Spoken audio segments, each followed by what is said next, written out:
Good morning, everyone. I guess I will begin. Today I'll be giving a talk on how to Git Rebase and why you should. And I'm Hannah. I thought I'd start with a bit about me. I am a career switcher. I originally studied philosophy at university, and then I worked in fashion for about 5 years. And in the 5th year of doing that, I decided that I wanted a bit more from my career. So after a friend advised me, I decided to do a beginner's course in web development. And I did the Code First Girls course after work, loved it. And then whilst I was still working, I was going to codebar as a student and got loads of help there. And I decided that I really enjoyed it. So I quit my job and I did the Founders and Coders Bootcamp. After that, I did a very short contract at a startup called Rebase, where we built an interface to build a chatbot that answers the phone and takes orders. That was super fun. And then I got recruited on LinkedIn by List, which is where I still work. So I've been there for about 1.5 years now. And a bit about my tech stack. So I studied web development. So I did HTML, CSS, and JavaScript, and then mainly moved on to working in React. But then when I got my job at List, I'm in more of a back-end team. So we mainly work in Python. We use a lot of apps in the Django web framework, which is a Python-based web framework. And then we also use Postgres for most of our databases. But most importantly, I use Git every day. And that's why I've decided to give this talk today. So in this talk, I'll focus on what Git Rebase is and how it's a good alternative to Git Merge. And I'll give a bit of a demonstration. And then I'll be going over the dangers of rebasing. It's actually a concept that took me absolutely ages to grasp. And in fact, I was actually quite scared of it for a long time.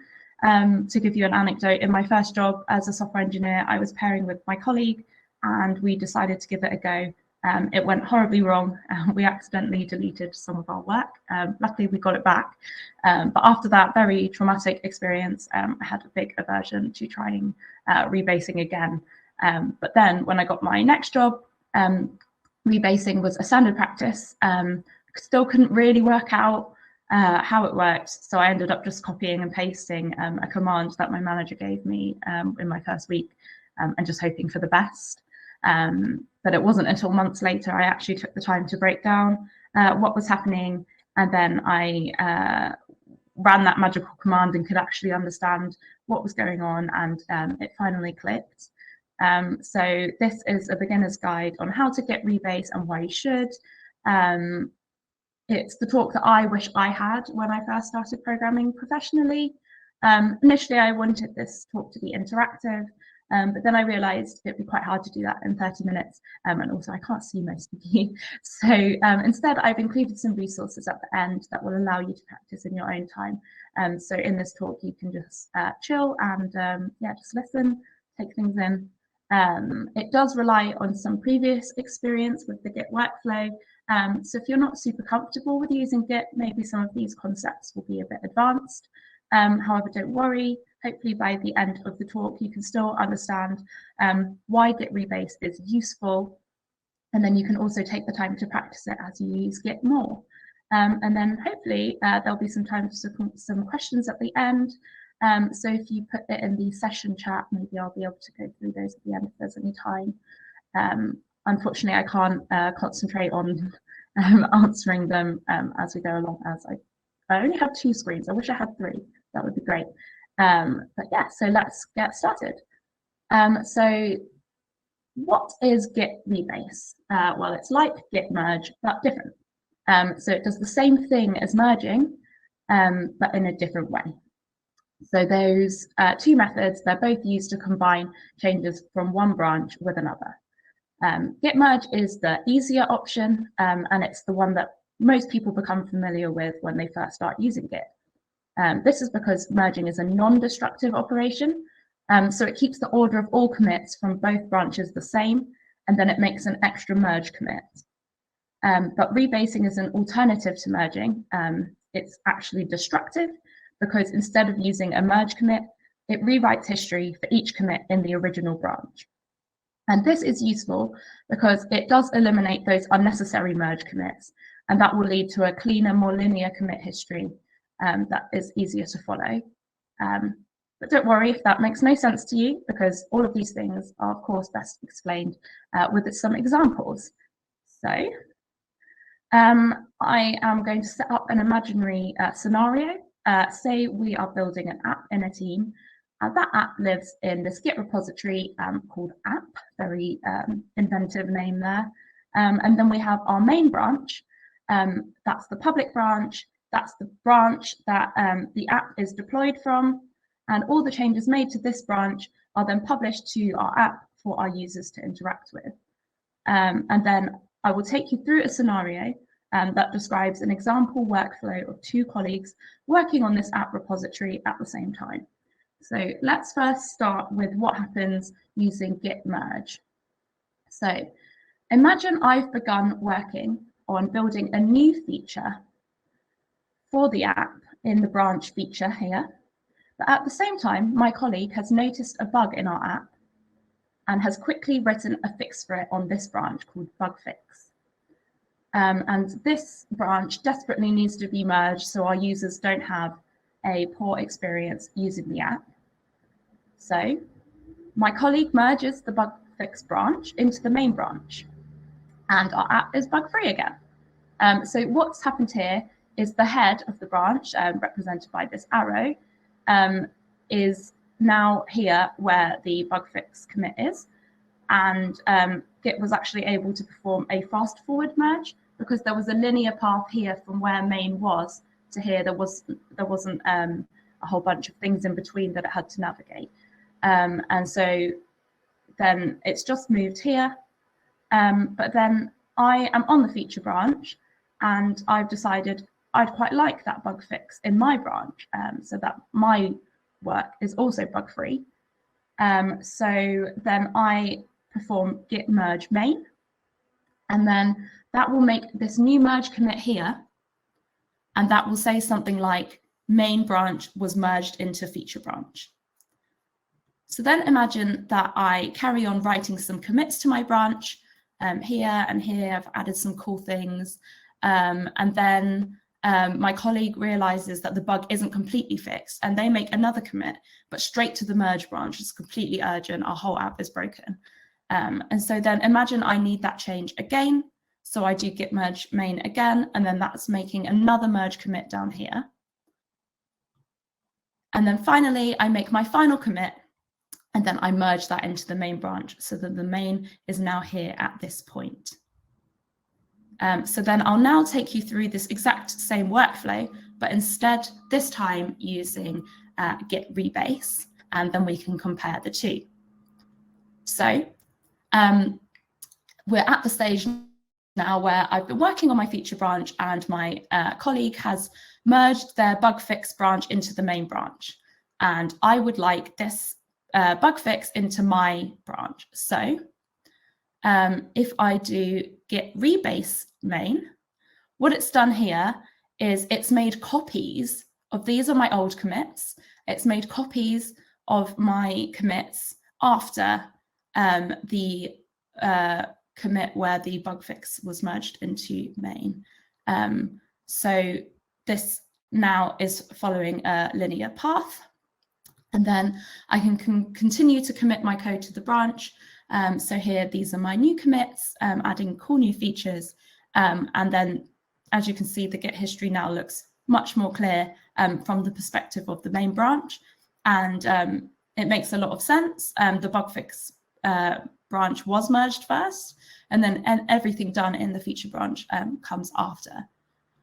Then in the situation where the colleague makes a very urgent fix and pushes it straight to the main branch, and I need that bug fix in my feature branch, I can do git rebase main again, and then here it's copied all of these commits and then rebase them here after the commit that was made to main. And then I can continue making more commits to my feature branch. And then after, when I've finished, I can merge it into the main branch. So if we compare the two workflows, you can see that when Rebase is used to pull changes from the main branch into your local feature branch, the Git history is linear and a lot easier to follow. And you can see the history of your Git commits if you type git log into your terminal, or if you view it on your repository manager, like if you use GitHub or GitLab. And this is particularly useful when you're inspecting the commits in a repo to find when a particular change was made. And the great thing about Rebase is that you don't have to sift through any excess merge commits. So here, this is the Git history from the Git Merge.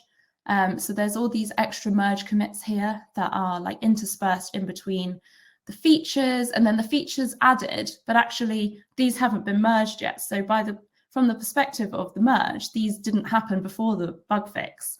So there's all these kind of jumbled up histories, which is not as reflective of what's happened. So this is where the Git Rebase is definitely more readable. So what's happened is the bug fix was merged in, then I've added all these commits to the all these cool features to the feature branch, and then I've merged it right at the end. So hopefully that makes it clear why the benefits of Rebase are so useful. However, there are some dangers. Sorry, that's just triggered my Alexa. Again. So there are obviously some dangers, as I mentioned before. With rebasing, you are rewriting history. You are taking commits and changing their base branch, and this moves their position in the Git timeline. So with that comes the danger that if you're not careful, you can overwrite some previous commits by accident and lose important work. So it's important to know what you're doing, and perhaps you can practice the Rebase workflow in a test repository before trying it out on a real project. The other daunting thing is that if you have already pushed your local branch to a remote, then after rebasing, you will have to force push your branch to the remote. And this is because the version of your branch on the remote will have a different commit history to the one that you have rewritten locally. But if you've done your rebase properly, then force pushing shouldn't be a scary thing. It's just the necessary step to getting your rebase branch and a cleaner commit history up to the remote. So there are a few rules to follow when rebasing. So as a good practice, you should be committing your work and rebasing often, especially if your colleagues are making very frequent changes to your repo. So this means you'll have to deal with merge conflicts more often, but they'll be more granular and there'll be fewer to deal with at once. And then also, you should never rewrite public history.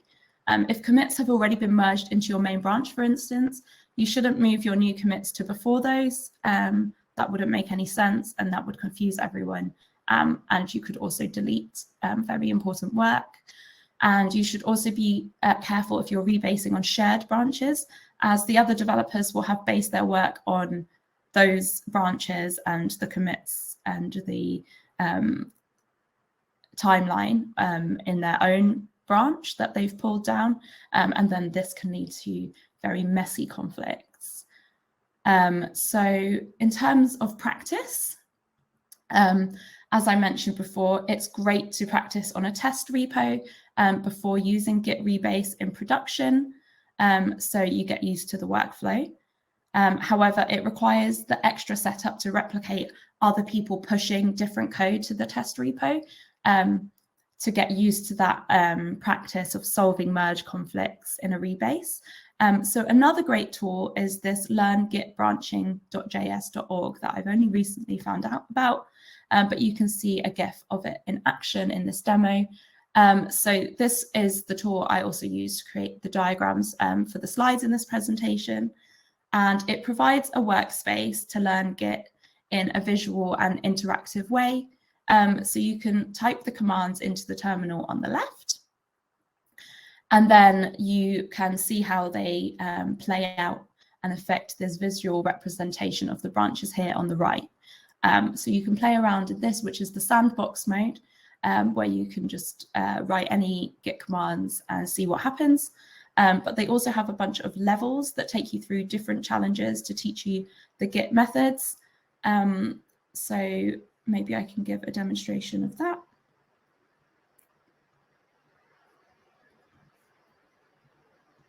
So when you come onto the website, this is the introductory instructions, and then you can go and choose one of the levels.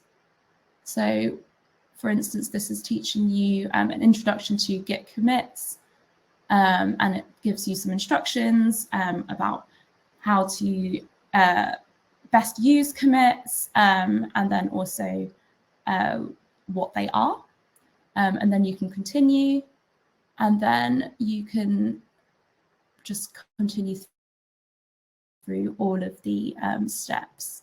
So I love this, like all the animations, it just makes it super clear.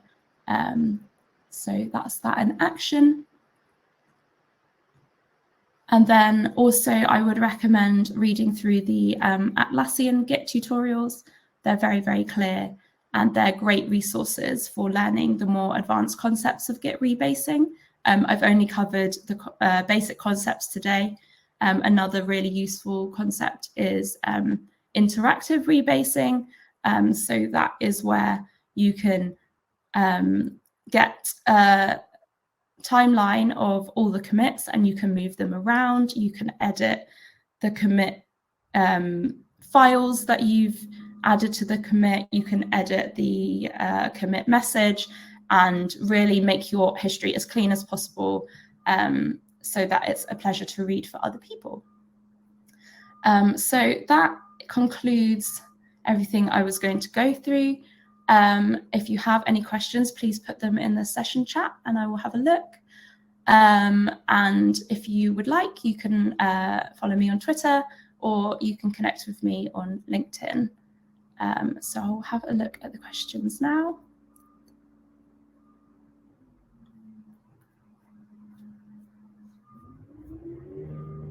Nice to see some other Codeverse Girls alumni and codebar people. Yeah, glad I'm not the only one that's scared of rebasing. Yeah, thank you for sharing the link to the Git branching tool. Oh, Git Kraken. I do not know what that is. I will check that out. Nice, thank you for all these suggestions for other visual tools. Git Graph on VS Code, that's been suggested. Source tree. Oh, I've looked at that before. That was quite useful. Yeah, I'm really glad that I could make rebasing clear. It is quite scary when you are really worried that you might delete somebody else's work, but as long as you do it a few times and it all goes well, then the scariness definitely does disappear. I use this on a daily basis, and as of yet, I haven't done anything terrible. So I hope that is a good success story. Okay, Vicky's asked, in which cases do you use Git Merge instead of Git Rebase? So I'll always merge my branch into the main branch. I wouldn't rebase it because I'm not actually sure what would happen if I tried to rebase it, first of all, but also it's fine to have that commit to say, okay, I've merged this branch into the main branch. It's just you don't want all the extra commits of I've merged this bug fix branch into the feature branch each time that you pull the changes from main. So there are some times where it's necessary to use merge, but rebasing is really good for keeping those to a minimum. Git Lens is a useful tool if you're using VS Code. There's loads of great Git tools. I also use Git Blame a lot, so that tells you if you're like on a line of code in VS Code, it will tell you who was the last person to commit on that line. So it's really useful if you are like, what does that mean? And then you know which colleague to ask. So that's really helpful as well. Nice. Okay, so Jane's asked, would you have any advice for people switching into tech from another industry and how to approach learning Git as a solo developer? Yeah, I think it's really useful to use those tools like Learn Git branching where you can learn visually, but ultimately pairing is just the best way to get more industry experience with how it's actually going to be like when you're working with others. So I'd really recommend just like going to codebar, maybe working on a side project with some other people that are also learning to code. That's a really good opportunity to learn Git, and it doesn't have to be like a really in-depth project, but it can just be a project that you've set up to try and learn these concepts. And then you can try something where you write in the same file as another person, and then you both try to resolve the merge conflicts where you've both made changes to the same file and you want to keep both. So that's really, really good practice. And yeah, advice for switching into tech from another industry. Just keep going to events like this, networking, talking to people. You can reach out to somebody that maybe transitioned from your industry into tech so that you can get some more in-depth advice, like that's really specific to your situation. I often get questions from people that have transition or wanting to transition from fashion into tech, because now I work for a fashion tech company.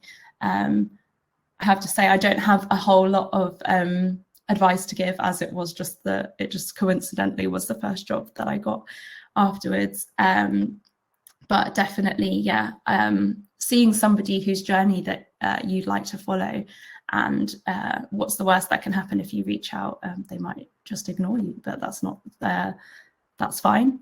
So yeah, you've got nothing to lose by doing that. And how helpful do you think the bootcamp that you went to was? It was super useful because, like you say, group projects are the main focus, particularly in Founders and Coders. And I have just seen that Renata is here, who also did back with me. So hi, Renata.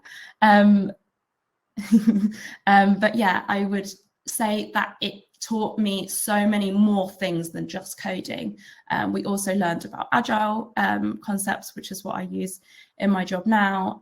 We learned about sprint planning, Scrum, like all of these things that I think if I'd just gone straight into a job, having been completely self-taught, I would have been very, very confused. So it's not that you can't pick those things up on the job, but it definitely gave me that foundation of how tech works in general. And also, I think you get this idea that you have to be completely perfect before you start applying for jobs, but that's not the case at all. Actually, I had never written a single line of Python before my job interview for my current job, and now I use that language every day. But I was allowed to Google things in the interview. I was allowed to ask questions. So I think if you are nervous, definitely talk to people that have been in the same situation, and they will be able to give you those success stories that will give you more confidence to think, okay, if they can do it, then I can do it too.